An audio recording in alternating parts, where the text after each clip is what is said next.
नमस्कार मोर आउ गोटे वीडियो रे आपण मन को बहुत बहुत स्वागत। तो आशा करूची आपण माने समस्ते भल थिबे, मो भी पूरा पूरी भल अछि। ताले एटे देखि पारुथिबे हमर शिशु को ओजन और उच्चता निरीक्षण संपर्कित सहायक पुस्तिका। तो एही पुस्तिकाटी एबे हमको दिया है नाही, केवल एहार पीडीएफ टी मु पाइछि। तो जदि आपन को पुस्तिका दिया है ताले बहुत भलो कथा, किंतु जदि जो दीदी माने पाई नाहांती ताले एही पुस्तिका सहित यार पीडीएफ जो देखि पारुथिबे मु आपन को देखौछि। एही सहायता रे आमे शिशु मानकर ओजन उच्चता किपरि निया जिवो से विषय रे आमे जानिबा। मु आपन को पूरा पीडीएफ टा पढ़ी के सुनै पारिबी नाही, काहे कि बहुत लंबा अछि, आपन भी बोर हे जिवे। किंतु किछि अंश मु आपन को निहाती जणेबी जोटा कि आपन को जानिबा बहुत ही जरूरी। तो शिशु को आमे ओजन काहे कि निये एहा समस्ते जानि छन्ती, सबु अंगनवाड़ी दीदी माने जानि छन्ती। आमे से विषय रे डिस्कस करिबा नाही, आमे केवल डिस्कस करिबा जे शिशु मान को जेतरा आमे ओजन नौचे आमे कोन करिबा आ कोन करिबा उचित नुहे। तो एडे देखंतु आमे शिशु को जदि ओजन करूछे ताहले आमे कोन करिबा, आमे से विषय रे प्रथमे कथा हेबा। एडे देखि पारुथिबे 0 रु 6 वर्ष बयसर समस्त शिशु मानकर नियमित ओजन उच्चता माप करिबा। ओजन और उच्चता माप पूर्वरु माप जंत्र गुडी को जांच करंतु एवं माप परे जंत्र गुडी को जत्नर सहित भलो जगार रखंतु। उच्चता दैर्घ्य माप पई थिबा स्केल गुडी को सठिक भावे जोड़ी करी व्यवहार करंतु। जेतरा आपण व्यवहार करूथिबे तो जेपरि देखिबे ता ठीक भाबरे जोड़ी हेइथिबो। आपण देखि पारुथिबे गोटे फोटो मु आपण को देखेबी जो थरी के ताहा ठीक से जोड़ी होई नाही। जदि सेमती थाए ताहले आपण ताको यूज करिवे नाही, पुणी थरे ताकू भल से करिवे। एटा देखि पारुथिबे एहा ठीक से जोड़ी हेइ नाही। जदि एमती थिबो ताहले आपनकर शिशुर उच्चता आपनकर भूल आसी पारे। तेनु करके जेतडि आपण करिवे काम तो एही परि भाबरे आपनकर जोड़ी हेइ थिबो। तो एही परि भाबरे आपनकर जेपरि जोड़ी हेइ थिबो, ठीक अछि। सेही परि भाबरे आहुरी हमर जहा अछि गाइडलाइन रा आमे ताकू पढि के मु आपनको सुनै दउछि। उच्चता बा दैर्घ्य माप पाई 2 जण लोकंको सहाय्य नियंतु। आमे 2 जण लोकंको सहाय्य नेबा। काहे कि 2 जण लोकंको सहाय्य नेबा आमे से विषय भी डिस्कस करिबा। डिजिटल ओजन मेसिन व्यवहार करिबा परे सेथिरु बैटरी बाहर करी जत्नर सहित रखंतु। ओजन माप नेबा पूर्वरु डिजिटल ओजन मेसिन रे 0 सेटिंग निश्चित करंतु। माप गुडी को भलो भावरे देखि अभिवृद्धि खाता रे लेखंतु और पोषण ट्रैकर निर्भुल भावरे एंट्री करंतु।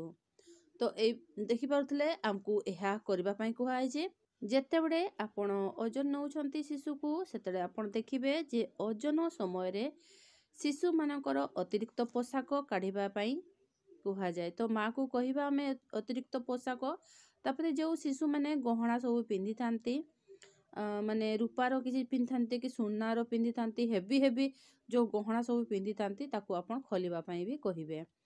ता बादे भी जदि आहरी किछि जदि बेसी किछि पिंधि थांती ताकू भी आपण खोलिबा पई कहिबे।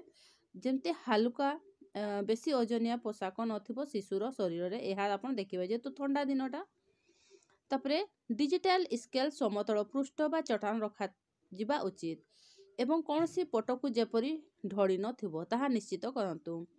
तो जेतरे आपण ओजन मेसिन टाकू रखुचंती सेतरे देखिबे जेपरि ताहा पूरा समान चट्टान रे थिबो, ठीक अछि। एही परि भाबरे आपण देखि रखिबे एवं ओजन स्केल रो आधार को स्पर्श करंतु। जेतरे आपण टिके चाप देबे तो ताहा 0 रे सेटिंग हेइ जिवो।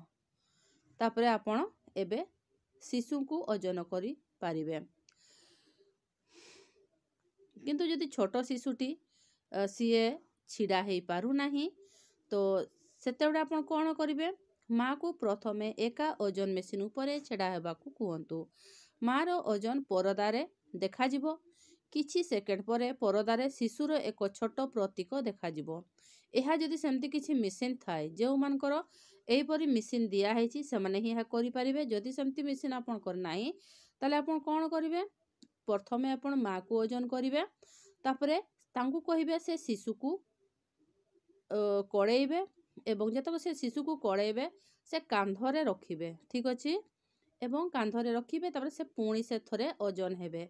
तो तो एबे आपण देखिबे मार ओजन जहाँ थिला एबे शिशुर ओजन मिसीगला। तो ताकू जेतरा आपण विजुक्त करदेबे ताले आपण शिशुर ओजन टी आपण पाइजिबे।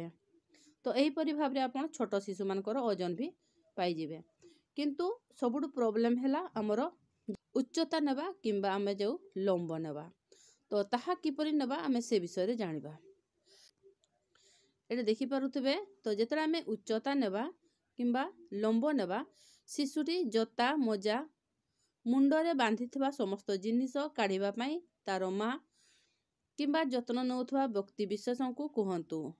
ठीक अछि सेगानो काढिले ठीक हेबनी तनको काढिबा पई कहिबे। जदि शिशु डायपर पिंधि थाए तेबे ताहा काढिबा पई शिशुटीर मां किंबा जत्न नउथवा व्यक्ति विशेष को कहंतु। तो डायपर भी से पिंधिबे नाही। इन्फांटोमीटर को आपण गोटे समतल भूमि रे रखिबे, चट्टाण रे रखिबे। शिशुर जेतरा आपण लंब नउछंती जणे व्यक्ति हेडबोर्ड पछरे आंठू माडी रहिबा उचित एवं पिलाटीर पिठीपट माप बोर्ड रे रखिबा उचित। मुंड को सहारा देवा दरकार। मुंडर केश को धीरे धीरे संकोचन करी मुंडर ऊपर भाग हेडबोर्ड सह संलग्न करी रखंतु। ए देखि पारुथबे किपरि से रखिछि एई पाखरे हेडबोर्ड को से तार मुंड को से हेडबोर्ड सहित संलग्न करी रखिचंती। ठीक अछि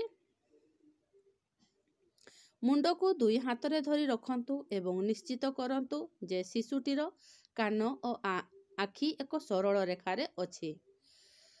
से ऊपर पटे अनैथिबो पूरा छात को जांच करंतु जे शिशुटी लंब बोर्ड रो मझी रेखारे रहिछि।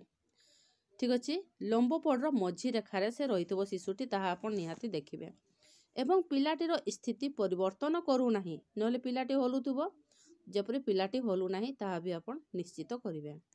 अन्य व्यक्ति लंब बोर्ड पाखरे ठिया हेबा उचित एवं मां जत्न नउथवा व्यक्ति विशेषक सहायरे रे पिलार शरीर को सीधा भावरे रखिथिबा धरी रखिबा उचित।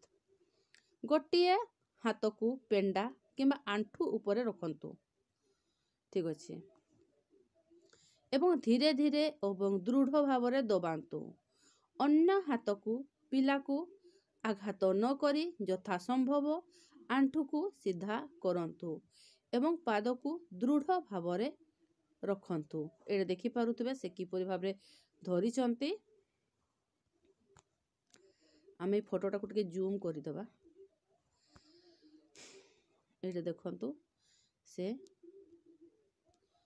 एडे देखि पारुथबे से किपरि धरिचंती एवं से किपरि करूछंते देखिबे। ए देखंतु मने रखंतु शिशुर मुंडर पछ भाग पिचा कांध पेंडा एवं गइठी इन्फांटोमीटर सहित संलग्न होइथिबो। तो एहा बेसी जरूरी एवं जेतडे आपण तार लंब नहीं सारले आपण रेजिस्टर रे लेखि रखिबे। तो एही परि भाबरे आमे इन्फांटोमीटर रे हमरो लंब नेबा। एबे आमे देखिबा स्टाडियोमीटर रे आमे शिशुर उच्चता किपरि नेबा। स्टाडियोमीटर को एक कठिन समतल पृष्ठ बा चट्टाण उपरे रखंतु ओ एहा स्थिर अछि बोली निश्चित करंतु। शिशु सह आसीथिबा मां किंबा तार परिवारर सदस्यों को अनुरोध करिबा जे से पिलाटी को उच्चता मापिबा बोर्ड को आनिबे एवं शिशुर सामना रे आंठू माडी बसिबे जहा फल रे पिलाटी सामना को सीधा सड़क देखि पारिबो। पिलाटी सड़क भावरे स्टाडियोमीटर ठिया होइछि एवं पिलाटीर दुई हाथ कांध सह सठिक भावरे तळकू झुली करी रहिछि। शरीरर समस्त ओजन समतुल भावरे दुई पादरे रहिबार निश्चित करंतु। जणे व्यक्ति शिशुर डाहाण पार्श्वरे आंठू एवं अन्य जणे शिशुर बाम पार्श्वरे ठिया हेबा उचित। जणे व्यक्ति शिशुर पाद निकटरे आंठू माडी किंबा नई पड़ी रहिबा उचित एवं भूलंब बोर्ड को स्पर्श करुथबा मुंड कांध पेंडा एवं गइठी सहित पिलांकु ठिया हेबारे साहाय्य करिबा उचित। शिशुर आंठू को बाम हाथ रे धरी रखंतु एवं गोड़ को सीधा ଏବଂ ପାଦ ସମତଳ ରଖିବା ପାଇଁ ଶିଶୁର ଗୋଡ଼ରେ ଡାହାଣ ହାତ ରଖନ୍ତୁ। ପିଲାମାନଙ୍କୁ ଆଙ୍ଗୁଠିରେ ଠିଆ ହେବାକୁ ବାରଣ କରନ୍ତୁ। ଛୋଟ ପିଲାମାନେ ପୂର୍ଣ୍ଣ ଉଚ୍ଚତାରେ ଛିଡ଼ା ହେବାରେ ଅସୁବିଧା ହୋଇପାରେ। ଯଦି ଆବଶ୍ୟକ ହୁଏ ଧୀରେ ଧୀରେ ଠେଲି ତାକୁ ସିଧା ଉଚ୍ଚରେ ଛିଡ଼ା ହେବାକୁ ସାହାଯ୍ୟ କରନ୍ତୁ। ଅନ୍ୟ ବ୍ୟକ୍ତି ଶିଶୁର ମୁହଁ ସ୍ତରକୁ ନେଇଯିବା ଏବଂ ମୁଣ୍ଡକୁ ସ୍ଥିର କରିବା ଉଚିତ, ଯାହା ପିଲାଟି ସିଧା ଆଗକୁ ଚାହିଁବ। ମୁଣ୍ଡକୁ ଏକ ସରଳ ଅବସ୍ଥାରେ ରଖିବାକୁ ସାହାଯ୍ୟ କରିବା ପାଇଁ ଶିଶୁର ଥୋଡ଼ି ଉପରେ ଆଙ୍ଗୁଠି ରଖନ୍ତୁ। ତ ଏହା ମୁଁ ପଢ଼ିଲା ବେଳକୁ ବି ମୋତେ ବି ଟିକେ ଇଏ ଲାଗୁଛି। ତ ଏଇଟା ଆମେ ଚିତ୍ରକୁ ଦେଖିଦେବା ଟିକେ। ଦେଖନ୍ତୁ କିପରି ଭାବରେ ଧରିଛନ୍ତି। ସେ ଗୋଟେ ହାତରେ ସେ ତାଙ୍କର ଆଣ୍ଠୁ ପାଖକୁ ସେ ଧରିଛନ୍ତି, ଗୋଟେ ସେ ଟିକେ ପାଦକୁ ସେ ଧରିକି ରଖିଛନ୍ତି। ଆଉ ଜଣେ ବ୍ୟକ୍ତି ସେ ଆମର ଯେଉଁ ଥୋଡ଼ିଟାକୁ ସେ ଉପରକୁ ଟେକିକି ରଖିଛନ୍ତି ଶିଶୁର, ଏବଂ ସେ ମଧ୍ୟ ଆଣ୍ଠୁ ମାଡ଼ିକି ବସିଛନ୍ତି, ଇଏ ବି ଆଣ୍ଠୁ ମାଡ଼ିକି ବସିଛନ୍ତି। ଠିକ୍ ଅଛି। ଶିଶୁଟି ଯେତେବେଳେ ଛିଡ଼ା ହେବ ଆପଣ ଦେଖିବେ ତାର ଦେଖନ୍ତୁ ଶିଶୁର ଗଇଁଠି ଆପଣ ଦେଖିପାରୁଥିବେ କିପରି ଗଇଁଠି, ପେନ୍ଦା, ପିଚା, କାନ୍ଧ, ମୁଣ୍ଡ ଏସବୁ ତାର ଲାଗିଥିବ। ଠିକ୍ ଅଛି। ସେ ବାରରେ ଲାଗିଥିବ। ଯଦି ସେ ଲାଗିଛି ପିଲାଟି ପୁରା ସିଧା ଅନେଇଥିବ ଏବଂ ତାର ଥୋଡ଼ିଟି ତଳ ଆଡ଼େ ନଥିବ, ତାର ଉପରେ ଥିବ, ଏହିପରି ଭାବରେ ରହିବ ଯେତେବେଳେ ବି ତାର ଉଚ୍ଚତା ଆପଣ ମାପୁଛନ୍ତି। ଯଦି ଏପରି ନାହିଁ ତାହେଲେ ତାର ଭୁଲ ଉଚ୍ଚତା ଆମେ ପାଇବା। ତେଣୁ କରିକି ଏହିପରି ଭାବରେ ତାର ଉଚ୍ଚତା ନେବେ। ତ ଏହିପରି ଭାବରେ ଓଜନ ଉଚ୍ଚତା ଆମର ନେବେ ଶିଶୁମାନଙ୍କର, ନହେଲେ ପୁରା ଭୁଲ ଆସିଯିବ। ତ ଏହି ଥିଲା ଆଜିର ଭିଡ଼ିଓଟା। ଆଜିର ଭିଡ଼ିଓଟା ବହୁତ ଲମ୍ବା ହେଇଛି, ଆପଣ ବି ବୋର୍ ହେଇଯାଉଥିବେ। କିନ୍ତୁ ଯେତେବେଳେ ଆପଣ ଓଜନ ଉଚ୍ଚତା ନେଉଛନ୍ତି ତ ଶିଶୁର ଓଜନ ଉଚ୍ଚତା ନେଇ ସାରିଲା ପରେ ସଙ୍ଗେ ସଙ୍ଗେ ଆପଣ ନିଜ ରେଜିଷ୍ଟରରେ ଆପଣ ଉଠେଇ ନେବେ ଏବଂ ଉଠେଇକିନା ଆପଣ ପର୍ସନ୍ ଟ୍ରାକରେ ତାକୁ ଫିଡ୍ କରିବେ ବା ଏଣ୍ଟ୍ରି କରିବେ। ତ ଏହି ଥିଲା ଆଜିର ଭିଡ଼ିଓଟା। ଯଦି ଆପଣଙ୍କୁ ଆଜିର ଭିଡ଼ିଓଟା ଭଲ ଲାଗିଛି ତ ଗୋଟେ ଲାଇକ୍ ନିହାତି କରିବେ, ସାଙ୍ଗମାନଙ୍କୁ ସେୟାର ବି କରିଦେବେ। ରହୁଛି, ଦେଖା ହେବ ଆମର ନେକ୍ସଟ ଭିଡ଼ିଓରେ।